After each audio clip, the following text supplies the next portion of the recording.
baleias e a cadeia alimentar dos mamíferos aquáticos. Esses animais da família dos cetáceos chamam a atenção pela magia, beleza e pelos benefícios ambientais que prestam aos mares e oceanos.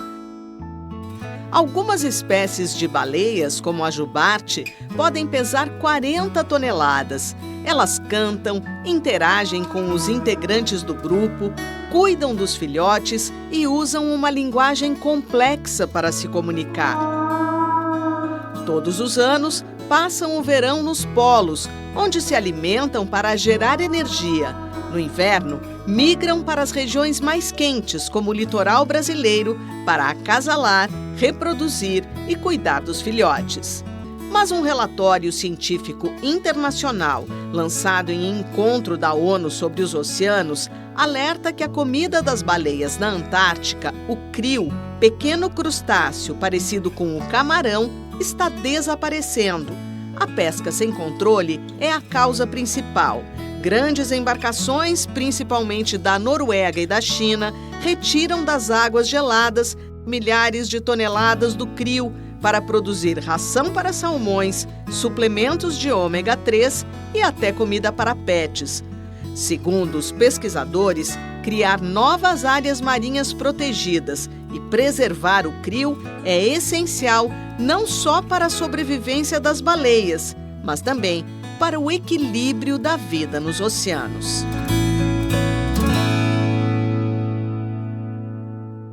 Está no ar o Repórter Eco, sempre com informações importantes que podem contribuir na busca de um mundo melhor para todos. Os assuntos principais: o PL da devastação, o impacto da crise climática nas florestas e a nova série sobre os preparativos para a COP30.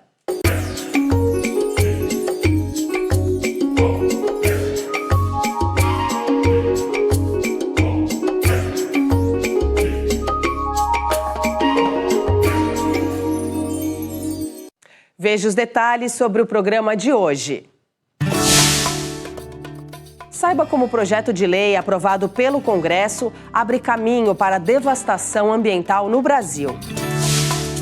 Estudo internacional alerta para o risco de perda de árvores da Mata Atlântica em consequência do aquecimento global.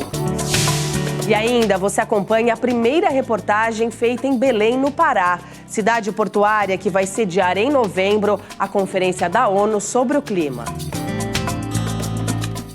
O licenciamento ambiental é um dos instrumentos mais importantes da legislação brasileira para tentar proteger as pessoas e as áreas naturais dos impactos causados por obras de todo tipo. Mas, no maior retrocesso na área do meio ambiente dos últimos 40 anos, o Congresso Nacional aprovou o chamado PL da devastação. Governo federal e sociedade civil reagiram contra a medida polêmica.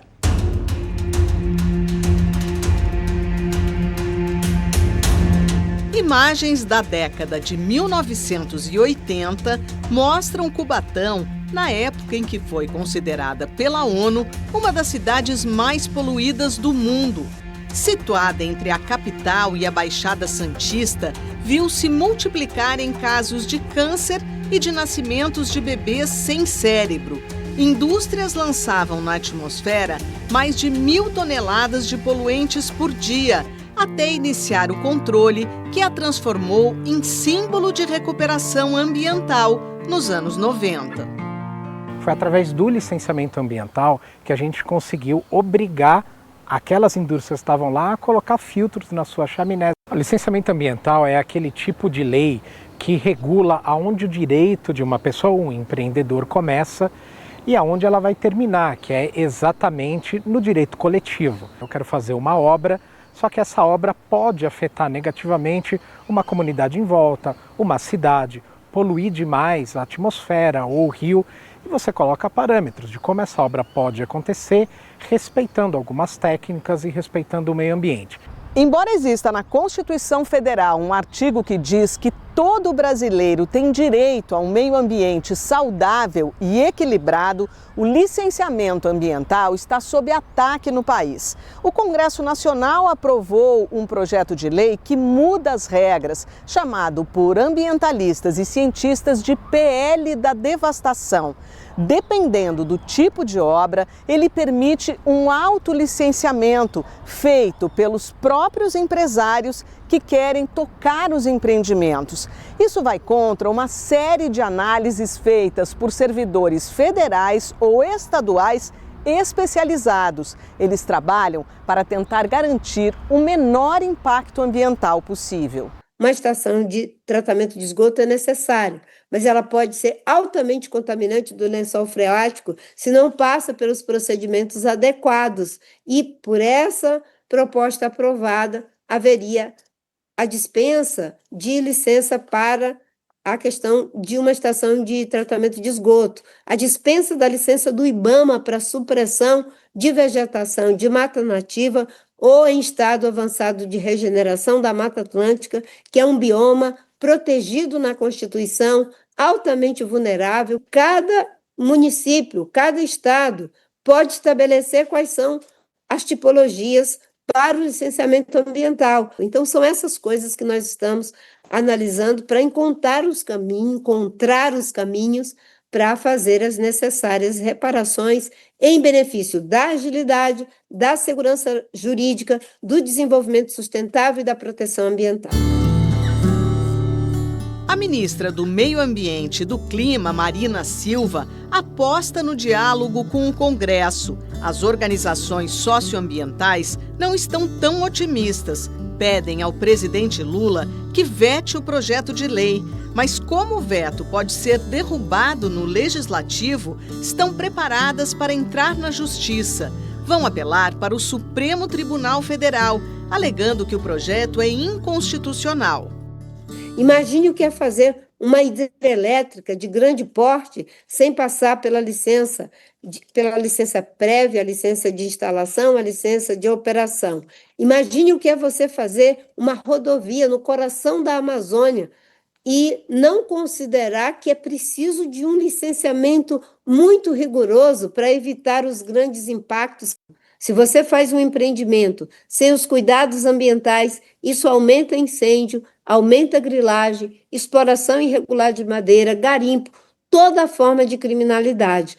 Imagine você que um empreendimento como Mariana e Brumadinho poderiam ser feito por processos que desconsiderariam os impactos indiretos. A barragem, que é o impacto direto, ela, ao ser rompida, afetou toda a bacia hidrográfica, afetou um conjunto de comunidades que foram prejudicadas em função da contaminação e do próprio processo avassalador de destruição que ali aconteceu. Se não acontecerem essas mudanças, há uma inviabilidade do processo de licenciamento. Desestrutura o sistema e vai haver uma série de judicializações. A sociedade civil está de prontidão para usar esse recurso caso necessário, mas o que nós queremos é que não seja necessário, que o presidente vete e que depois a gente siga no outro debate, baseado pela ciência, pela técnica, pelos estudos acadêmicos e reformular o licenciamento ambiental.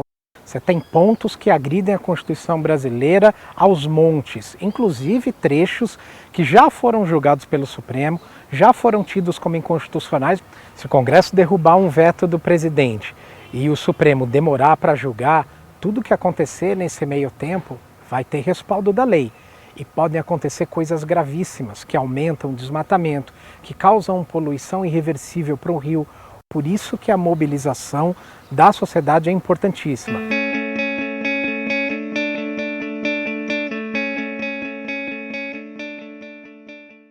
Vamos agora às notícias principais da área socioambiental.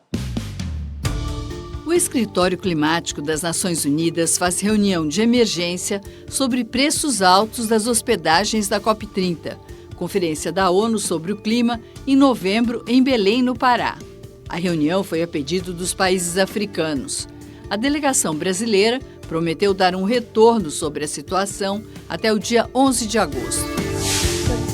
A ministra do Meio Ambiente e do Clima, Marina Silva, antecipa que o presidente Luiz Inácio Lula da Silva deve vetar, no mínimo, trechos do PL da devastação, projeto de lei que coloca em risco o licenciamento ambiental. O governo vai enviar propostas alternativas para discussão no Congresso. O presidente Lula sanciona a lei que proíbe o uso de animais em testes de cosméticos, produtos de higiene pessoal e perfumes. A partir da publicação, as autoridades sanitárias terão 2 anos para colocar a medida em prática. Você vai ver logo mais aqui no Repórter Eco. Estudo internacional alerta para o risco da perda de espécies de árvores da Mata Atlântica que mais retém os gases de efeito estufa.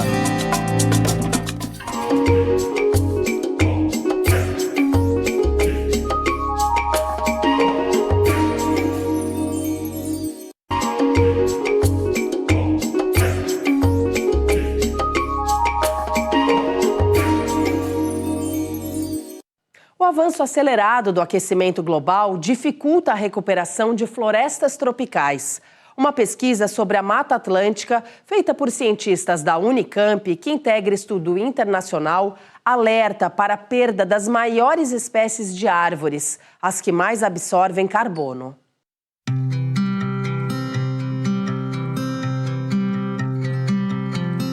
Mata Atlântica. Assim como ela, outras florestas tropicais nas Américas não estão conseguindo se adaptar à velocidade do avanço do aquecimento global. É que processos ecológicos que acontecem entre as espécies são lentos. A engenheira agrônoma Simone Vieira, do Núcleo de Estudos e Pesquisas Ambientais da Unicamp, Universidade Estadual de Campinas, participou de um dos estudos internacionais que tratam do tema. Ele resultou neste artigo, assinado por mais de 130 autores, publicado na revista Science. Os cientistas incluíram dados de fragmentos de florestas do México até o sul do Brasil.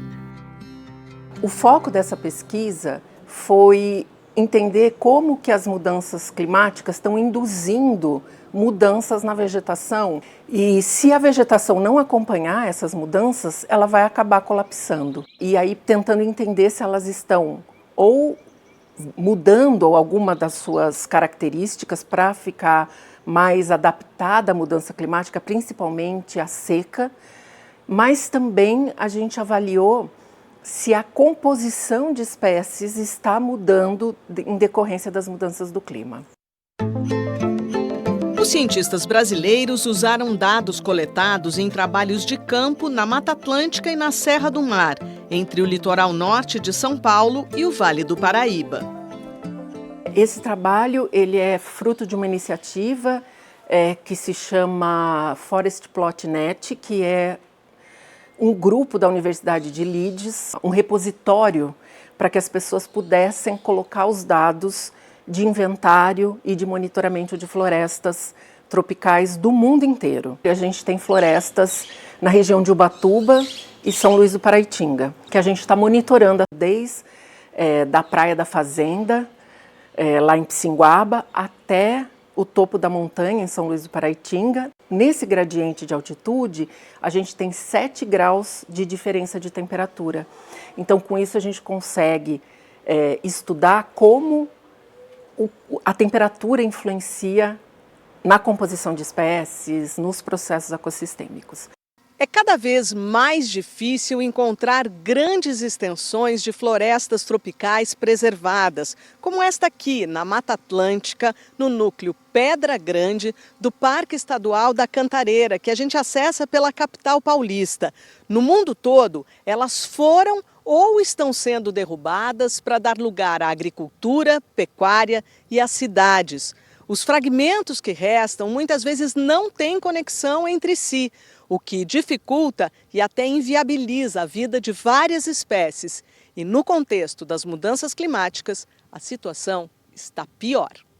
Você cortou aquela floresta, você perde biomassa, você perde espécies, porque você aumenta a perturbação que vai entrar dentro da floresta. Você tem um ar seco que está em volta da floresta, dentro da floresta vai estar bem mais úmido.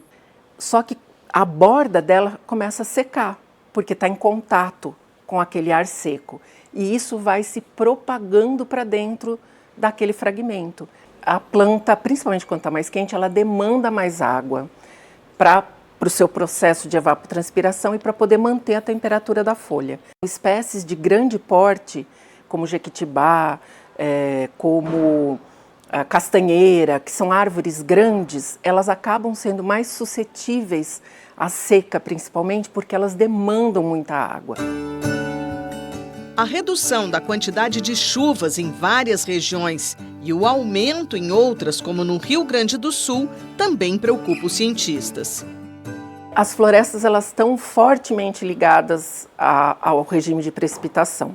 Quando a gente perde essa bomba que está tirando a água do solo para a atmosfera, eu estou diminuindo o vapor de água que eu vou ter na atmosfera para formar nuvem, por exemplo, e para ter precipitação. As árvores elas estão preparadas para uma determinada situação. Então você vai aumentar a quantidade de precipitação numa determinada área. Talvez essas árvores elas sofram para respirar, para as raízes respirarem, porque o solo vai estar muito úmido. Além disso, as florestas tropicais estão absorvendo menos carbono, poluente presente na atmosfera em quantidade cada vez maior, pelo uso de combustíveis derivados do petróleo, pelos desmatamentos e queimadas. Numa floresta, a gente tem armazenado nas árvores, nas folhas, na matéria orgânica do solo, uma quantidade muito grande de carbono. Quando eu começo a modificar esse sistema, espécies que têm ciclo de vida mais rápido começam a entrar no sistema, vão estocar quantidades menores de carbono e por tempo menor.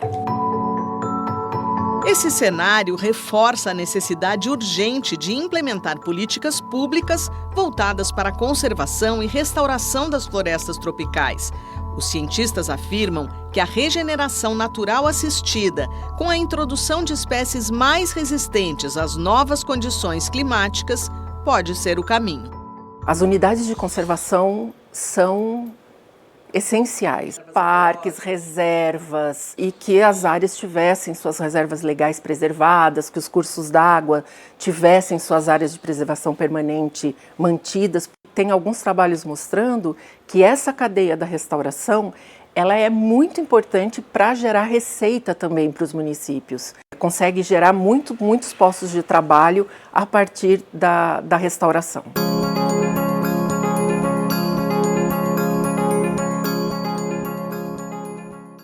Você acompanha a seguir aqui no Repórter Eco.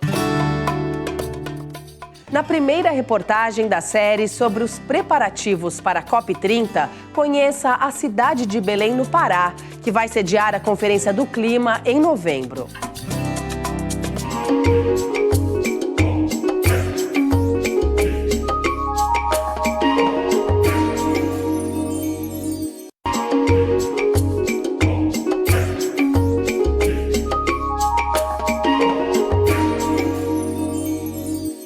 O Repórter Eco apresenta hoje a primeira reportagem da série especial sobre os preparativos da COP30, marcada para novembro em Belém. A nossa equipe viajou até a capital paraense, que vai sediar o encontro da ONU sobre o clima. A cidade portuária da região amazônica, da arquitetura colonial portuguesa, do mercado ver-o-peso, por outro lado, enfrenta a falta de saneamento básico.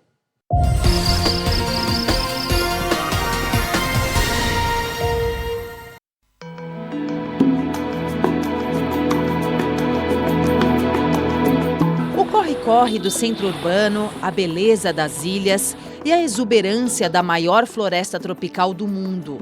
Uma diversidade de paisagens em um só lugar, Belém do Pará. Como é comum na Amazônia brasileira, floresta e cidade convivem lado a lado. Cerca de 1,5 milhão de pessoas vivem em Belém, 42 ilhas no entorno da cidade também fazem parte da capital paraense e compõem quase metade do território. É a segunda maior cidade da região norte do Brasil, atrás apenas de Manaus, no Amazonas. As marcas do passado imperial contrastam com uma das maiores desigualdades do Brasil. Apenas 19% da população de Belém são atendidos por coleta e tratamento de esgoto. No centro da cidade, as antigas Dominação e Fortuna portuguesas estão presentes em construções como a Catedral Metropolitana, que mistura características barrocas e neoclássicas, e o Teatro da Paz, do período cultural conhecido como Belle Époque.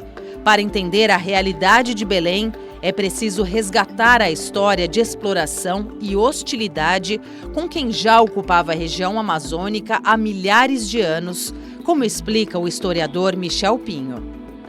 A COP traz uma necessidade de a gente conhecer a cidade, que é entender primeiro que existe toda uma história indígena anterior, fundamental em relação ao homem com a floresta, a produção de açaí, castanha, mas que é uma relação violenta, né? A partir de 1616 você tem a chegada dos portugueses, que traz um nome que inclusive é europeu, por uma parte, Belém, que faz referência de Belém da Judéia, o Forte do Presépio, onde a cidade inicia, mas o nome da cidade tem Pará, porque vem de Parauaçu, que é rio. Então essa relação entre portugueses e indígenas é muito forte desde o início. Durante o século XIX e o início do século XX, a Amazônia passou por 2 ciclos de exploração do látex das seringueiras, o que levou a um rápido crescimento econômico da região, inclusive do Pará. A construção do Teatro da Paz aqui em Belém é um exemplo da riqueza desse período. O processo de ocupação na Amazônia é marcado pelo processo da exclusão, né? Inicialmente pela exclusão indígena do seu território, a chegada dos africanos da região da mina para a mão de obra escravizada, a formação da exploração das drogas do sertão, que beneficiou muito as elites portugueses. Depois nós temos a ocupação da Amazônia pela exploração da borracha, que deixou uma riqueza no centro da cidade. E já no século XX, uma exploração que é muito marcada pela mineração e também pela exploração da pecuária na região. O resultado disso é uma cidade muito desigual, né, marcada por índices complicadíssimos em relação ao processo de urbanização, mas uma cidade que deixa um legado cultural muito importante para o país. Atualmente, o Pará tem como base da economia a mineração de ferro, ouro, bauxita, entre outros, e a agropecuária.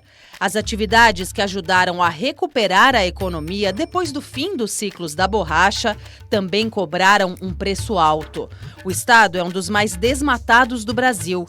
De acordo com a rede MAP Biomas, só em 2024, o Pará teve a segunda maior área de mata derrubada do país, depois do Maranhão, no Nordeste. Para a professora da Universidade da Amazônia, Ivana Oliveira, a COP30 em novembro será uma oportunidade para que as pessoas conheçam de fato a região.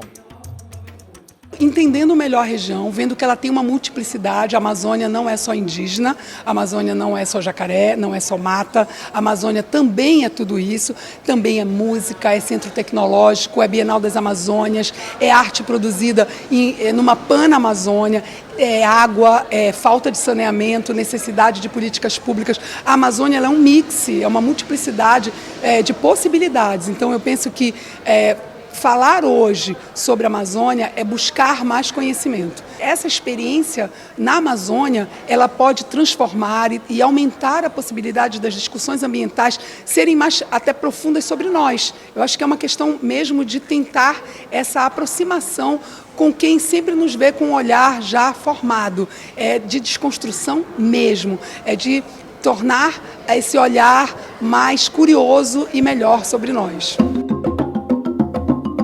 A extração controlada de matérias-primas como castanhas e madeira, além do setor de serviços, principalmente de turismo, completam a cena econômica do Pará.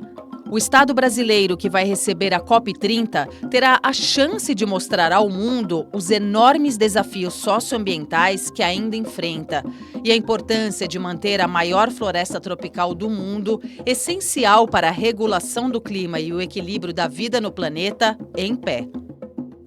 E como processo, a COP vai trazer uma larga discussão sobre o meio ambiente, sobre a regulação desse clima, né, que é importantíssimo, e trouxe benefícios muito significativos para a cidade em relação ao processo do centro da cidade, né? Então isso é inegável. Mas que também leva a uma discussão sobre a outra Belém. O que você vai fazer longe desse centro, né? As necessidades dos canais, do saneamento, água, ainda é um problema para ser resolvido. A gente precisa gerar trabalho para que essa população desenvolva o crescimento individual e coletivo da cidade. E o segundo é a atuação significativa em relação ao saneamento básico, que sempre foi um problema na cidade.